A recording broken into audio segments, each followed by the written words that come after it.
Hey guys, I have a recipe video for you, and as you can see, you're going to need a few things like some quinoa, kimchi, avocado oil, tamari, black pepper, and most importantly, this very beautiful, colorful plate of fresh vegetables. And as you can see over there to the right, you are going to need some sprouts for this recipe. You're going to start the recipe with a clove of garlic in the skillet. Next, we are going to add in just the colorful vegetables to start because we're using a Savoy cabbage today, which tends to get soggy if you cook it for too long.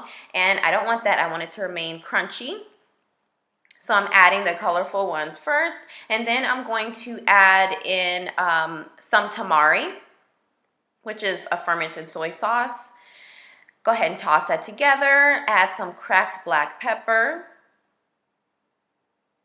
And now, after that has cooked for about a minute, now I'm adding in the Savoy cabbage, and I'm going to toss that. But first, add a little bit of tamari. Toss that well.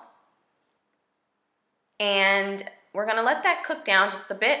And then next, we're going to add in our vegetable broth. And it's low sodium, and we're going to add, I think I ended up adding about 1/4 cup to all of this. I just wanted a little bit of a a soy broth at the bottom of the pan, and to spoon with the rest of the vegetables and the quinoa. Mix that together. You see, just enough to coat the bottom of the pan. You don't want too much unless you really want a soup. But that's not what I wanted today. Once it started to boil, as you can see at the bottom of the pan, you know it's time to turn the pan off, put a lid on it, and that's going to sit on the stove for about a minute while we are building our bowl. I'm using a spicy kimchi today, and it's a store-bought. You can use homemade if you have some. I don't today. And I'm just cutting some bite-sized pieces because I like it spicy, and I want to have, a little bit of that spice in each and every bite. Now we're going to build the bowl. I have my quinoa. It's actually leftover quinoa in there, and I'm going to get myself a nice hefty spoonful, and of course some of that soy broth.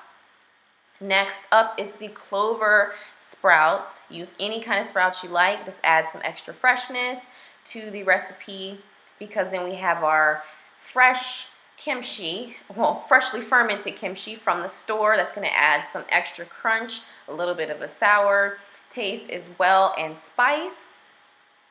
Lastly, some green onions, and that is it. Took me all of about 15 to 20 minutes to create this recipe. Let me know what you think. Let me know if you try it, and I will see you in the next video. Bye.